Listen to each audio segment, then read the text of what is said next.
वंदे मातरम। नमस्कार, जय श्री राम। महाराष्ट्र के चुनाव अब सिर पर है और महाराष्ट्र के चुनाव केवल आपको और हमको ही नहीं, और आपको और हमको जब इतने बेचैन किए हुए हैं तो वे 6 पार्टियां जो 6 मुंह लेकर के और मत पेटियों की तरफ या मतदान मशीन की तरफ पहुंच रही हैं, उनकी क्या हालत हो रही होगी।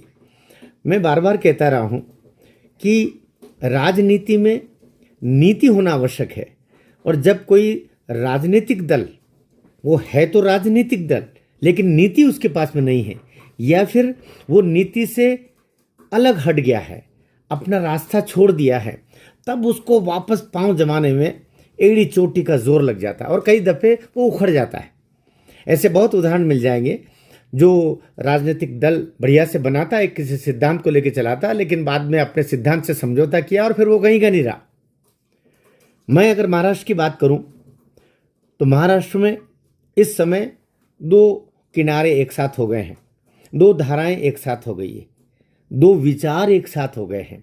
एक विचार विशुद्ध सनातन और राष्ट्रवाद की तरफ जा रहा है, दूसरा विचार विशुद्ध तथाकथित धर्मनिरपेक्षता और राष्ट्र के साथ जो हितकारी समझौते होते हैं उनसे परे जाकर के अहित भी हो रहा हो तो हो रहा हो, लेकिन हमारा काम सध जाए, ऐसा सिद्धांत विहीन विचारधारा का एक गुट बन गया, जिसमें आदरणीय शरद पवार जी बहुत बुजुर्ग नेता है, उन्हीं पर दया आती, सही कहिए था। शरद पवार जी हैं, दूसरे उद्धव ठाकरे जी हैं, और तीसरे उन्हीं के साथ लगी हुई कांग्रेस पार्टी है। तो उद्धव ठाकरे, शरद पवार जी और कांग्रेस के राहुल जी कुल मिलाकर के नाम लेना या नहीं लेना, अभी हालात ये हो रहे हैं, उसकी चर्चा आगे मैं करूंगा कि उनकी पार्टी के तो विधायक के लिए टिकट के कोई लेनदार नहीं, कोई टिकट लेने वाले नहीं मिल रहे। मुंबई में ऐसी स्थितियां बन रही, मुंबई से बाहर भी ऐसी स्थितियां बन रही है। तो उनका तो क्या होना है वो हम देखेंगे। अभी बात चल रही है कि एक ये जिसको बोलते हैं ना, एक विचार है, जो विचार सनातन और राष्ट्रद्रोह की सीमा तक समझौता करने वाले लोगों का एक गुट, क्षमा करना, जिसपे शरद जी भी हो गए, दुर्भाग्य से शरद पवार जी हो गए, उद्धव ठाकरे जी हो गए। वे उद्धव ठाकरे जी जिन्होंने जो 2 साधुओं की निर्मम क्रूर हत्या हुई थी, तब वे मुख्यमंत्री हुआ करते थे, और एक शब्द उफ का उनके नहीं निकला, दुख का उनके लिए नहीं निकला, भर्त्सना का उनके मुख से नहीं निकला। हम जानते हैं कि क्या कुछ उन बद्दुआएं मरते समय उन दोनों निहत थे और निर्दोष तपस्वियों के हृदय से निकली होगी, जिनको घेर करके और मारा गया था। उन्हीं का राज था। अभी की बात थी जब उद्धव जी मुख्यमंत्री हुआ करते थे। तो एक वो हो गया। कांग्रेस ने तो खुलेआम अब कहना शुरू कर दिया था कि हमको सनातन का विरोध जितना कर सकते हैं उतना करेंगे। हम खुल के आ गए थे। ये स्टालिन, वो उधर के स्टालिन हो गए थे, ये इधर के स्टालिन हो गए थे, दिल्ली के स्टालिन। और खुलेआम वो जो अपना उसका सिंदूर चुपड़ना और त्रिपुंड लगाना और जितने भी नाटक नोटिंग किया थी, सब इन्होंने फिर बंद कर दी कि लोग सब जानते हैं। आज के वोटर को आप मूर्ख नहीं बना सकते। वो जमाने गए नेताओं जब वोटर को इस तरीके से मूर्ख बनाया जा सकता था कि जालीदार टोपी पहन के आप मुसलमानों को खुश कर देंगे, आप ऐसे त्रिपुंड लगा करके हिंदुओं को मूर्ख बना देंगे। नहीं संभव है। आप तो सब जानते हैं, सब नेताओं की जन्म कुंडलियां आप राजनीति में प्रवेश के साथ ही वोटर के पास में रहती है। तो एक तो वो हो गया। दूसरा इधर का, जहां भारतीय जनता पार्टी मुख्य किरदार में सनातनी और राष्ट्र प्रेम, सनातन और राष्ट्र प्रेम, ये दो मुख्य विचार के आधार, 2 खंबे, जिस पर ये पूरा वैचारिक गठबंधन टिका हुआ है, जिसमें श्रद्धेय नरेंद्र मोदी जी हैं, योगी बाबा हैं और लोग भी हैं। लेकिन ये 2 किरदार बड़े दिखाई देते हैं, जिनके इर्द गिर्द पूरी भारतीय जनता पार्टी घूमती है। दूसरा, इन्हीं के साथ दूसरा एक और नाम जुड़ करके आया। आज से 2 साल पहले तक वो नाम नहीं था, 2-2.5 साल पहले तक। लेकिन जो भाई एक नाथ शिंदे का व्यक्तित्व, मुझे लगता है कि बाला साहब ठाकरे के जो विचार थे, उन विचार को अपने नस नस में शामिल करके और राजनीति में उसका प्रयोग करना, ये कोई एक व्यक्ति फिलहाल महाराष्ट्र में कर रहा है तो एक नाथ शिंदे कर रहा है। वो मुख्यमंत्री बाद में जी, पहले वो हिंदू चेहरा है महाराष्ट्र में। और मैं तो कहूँगा कुछ लोगों को खटक जाएगी ये बात, बाला साहब ठाकरे जिस तरह दृढ़ता से बात करते थे, वही दृढ़ता इस पे। कौन सा भारत का एकमात्र राज्य है और एकमात्र राज्य महाराष्ट्र, उसके मुख्यमंत्री ने गौ माता को राजमाता का दर्जा दिया है। और कोई राज्य, भारतीय जनता पार्टी का कोई और ऐसा कोई राज्य नहीं है जिसने फिलहाल ऐसी हिम्मत की हो। क्षमा करना आप, क्योंकि जब मैं आपसे बात कर रहा हूं तो मैं विशुद्ध एक सनातनी और राष्ट्र प्रेमी शिक्षक के रूप में बात कर रहा हूं। मुझे इससे कोई मतलब नहीं कि कितने आपके व्यूज मिलते हैं, न कितने इसको लाइक करते हैं, न कितना आपको चूल्हे में गए, सब मुझे नहीं मतलब। मैं अपनी बात सनातनियों तक, राष्ट्रवादियों तक, हिंदू हित चिंतकों तक पहुंचाना चाहता हूं। और ये जो अभी बाबा ने बोला ना हरियाणा में कि बटोगे तो कटोगे और एक रहोगे तो नेक रहोगे, ये नारा नहीं है, ये इस देश को बचाने का आखिरी उपाय है। याद रखना, जहां जहां सनातन कमजोर हुआ, जहां जहां राष्ट्रवाद कमजोर हुआ, वहां वहां भारत रहा ही नहीं। चाहे आप अफगानिस्तान कह लो, बर्मा कह लो, आप बांग्लादेश कह लो, पाकिस्तान कह लो, कितने क्षेत्र थे हमारे, वे सब इसीलिए चले गए क्योंकि सनातन कमजोर हुआ।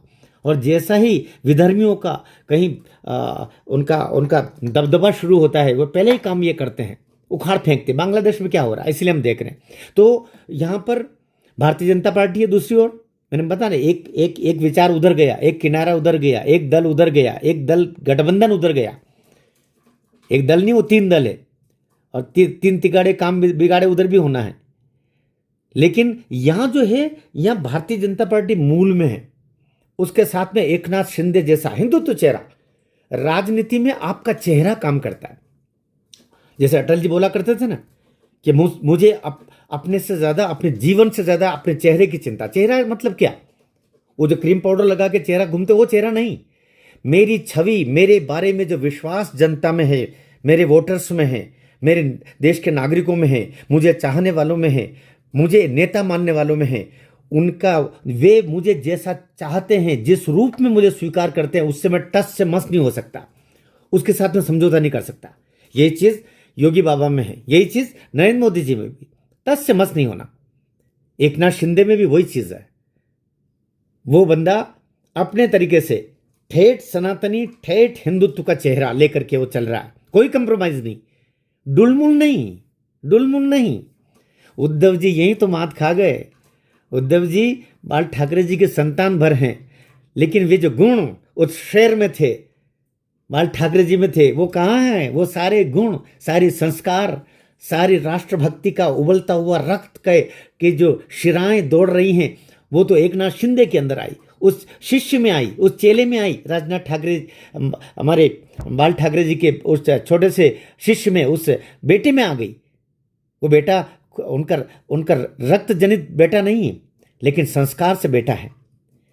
तो एक तरीके से एक नाथ शिंदे पहला बड़ा भाई, इसीलिए 150-160 सीट उनको दी गई। वो ठीक ही किया, 160 सीट लगभग भारतीय जनता पार्टी को, लगभग 80-90 सीट एक नाथ शिंदे जी की शिवसेना को, क्योंकि असली शिवसेना तो चुनाव आयोग और सुप्रीम कोर्ट तक मान चुका है कि एक नाथ शिंदे जी की पार्टी ही शिवसेना असली है।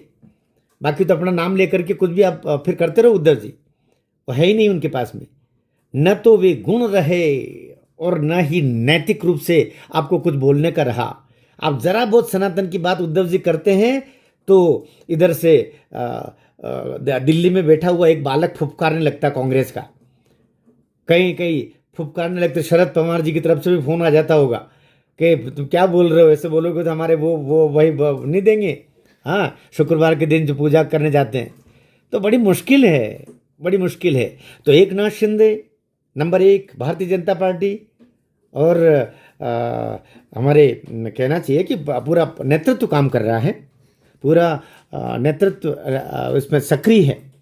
भारतीय जनता पार्टी ने जिस तरीके से टिकट फूंक फूंक कर टिकट दिए हैं, और कांग्रेस में दूसरी तरफ देखो आप, 1 के 12, 1 के 12, 1 के 12, 1 के 12 ऐसे ऐसे टिकट दिए, फिर भी कई लोगों ने टिकट सरेंडर कर दिए, मना कर दिया, हमको नहीं लेना तुम्हारा टिकट। लेकिन भारतीय जनता पार्टी चाहे वे 156-60 जितने भी 160 के लगभग उम्मीदवार खड़े कर रही है, तो बराबर सोच समझ के खड़े कर रही है।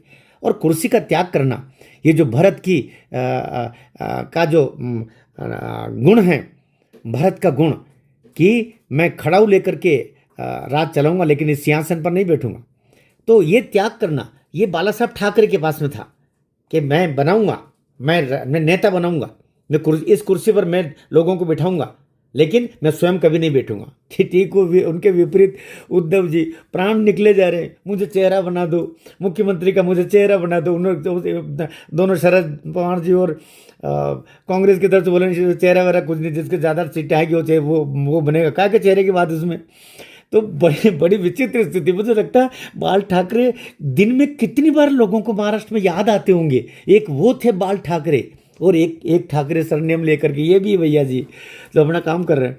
तो एक वो देखिए आप, तो उधर से हमारे भाजपा, शिवसेना, एकनाथ शिंदे जी, और तीसरी उनके साथ में अजीत पवार जी। मैं पहले भी बोलता रहा हूँ, अजीत पवार जी कमज़ोर कड़ी हैं, उधर उद्धव ठाकरे भी कमज़ोर कड़ी हैं।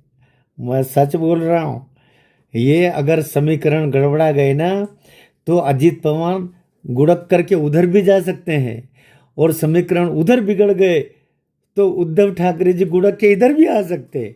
ये दोनों कमज़ोर कड़ियाँ, बताया ना, कोई सिद्धांत नहीं, दिक्कत सिद्धांत की। भारतीय जनता पार्टी एक सिद्धांत पर दृढ़ है, राष्ट्रवाद, सनातन धर्म और उसकी रक्षा, भारत माता को परम वैभव तक पहुंचाने के लिए हम प्राण से अपना जीवन समर्पित कर देंगे, सब कुछ समर्पित कर देंगे। राजनीति हमारे लिए एक माध्यम है इस राष्ट्र को सर्वोत्तम बनाने के लिए, भारत माता को परम वैभव तक ले जाने के लिए। लेकिन और यही बात एकनाथ शिंदे के पास में, वो ये दोनों सिद्धांत है बराबर। और ऊपर से एकनाथ शिंदे जी ने जो अभी लाडली बहना का काम कर दिया, लाडला भाई कर दिया।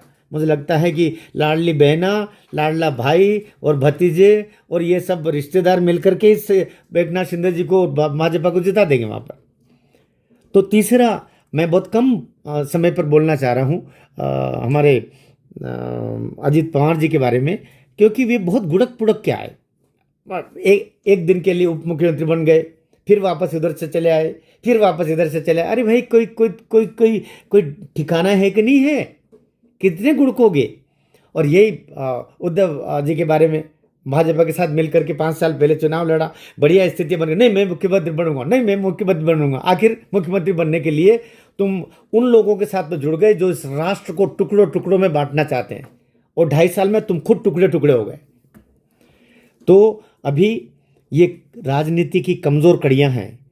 महाराष्ट्र के लोगों, बहुत सावधानी से अपने वोट का इस्तेमाल करना है। याद रखना, जिसने आपको एक बार ठगा है वो दूसरी बार भी ठगेगा। लेकिन एक और सिद्धांत है, जो सबको ठगता है या जिसने दूसरों को ठग लिया है, अगर उसको और कोई ठग जाए तो उसको ठगना नहीं मानते। इसलिए अगर कहते हैं ना कि वो शिवसेना के उद्धव जी के पास में सहानुभूति है, काहे की सहानुभूति जी? तुमको तो भाजपा के साथ में जुड़ करके चुनाव लड़ा था, फिर तुम शरद पवार जी और कांग्रेस के साथ कैसे चले गए? ठगा तो तुमने है, विश्वासघात तो महाराष्ट्र की जनता के साथ आपने किया है उद्धव जी। एकनाथ शिंदे ने तो वापस उस जगह पर आया जिसके आधार पर वो अपने वोटर से वोट लेके गया था, इसलिए वो सनातन और राष्ट्र धर्म की तरफ गया है। तो महाराष्ट्र के चुनाव बड़े जबरदस्त तरीके से होने वाले हैं। और अभी मैं चूंकि खरगोन में नहीं हूँ, बाहर तीर्थ यात्रा पर गया हुआ हूँ, लेकिन मुझे लगा कि इस समय फिर एक चर्चा इस बारे में होनी चाहिए आपके बीच में कि अभी सिद्धांतों पर फैसला होने वाला है। जनता नासमझ होती है या जनता भी समझदार होती है, उससे निर्णय देना जानती है। सबके हाथ में एक मोबाइल है, वो मोबाइल सबके जन्म पत्रियां नेताओं की, जो सुबह उठ करके क्या करते हैं और रात को सोने से पहले क्या करते हैं और सपने क्या देखते हैं, ये भी उनके मोबाइलों में वोटर्स जानता है। इसलिए आप जनता को मूर्ख समझना बंद करें और वोट जिहाद खूब चलेगा। भारतीय जनता पार्टी इससे अगर इससे तैयारी नहीं रखी और ये 55, 60, 65, 70% वोटिंग अगर हुई तो भारतीय जनता पार्टी को, एकनाथ शिंदे जी को और अजित पवार जी को लाले पड़ जाएंगे। ये भी बोल रहा हूँ मैं, क्योंकि उधर तो एक मुश्त जितना वोट मिलना है वो मिलना है, दुनिया जानती है, और इसीलिए वो उनके लिए बिछे जाते हैं। इसलिए एक तरफ वोट जिहाद है, दूसरी तरफ राष्ट्र जिहाद है। राष्ट्र को बचाना है तो हमें क्या करना पड़ेगा, किसको देना है वोट, या आपको चिंता करना है। भारत माता की जय।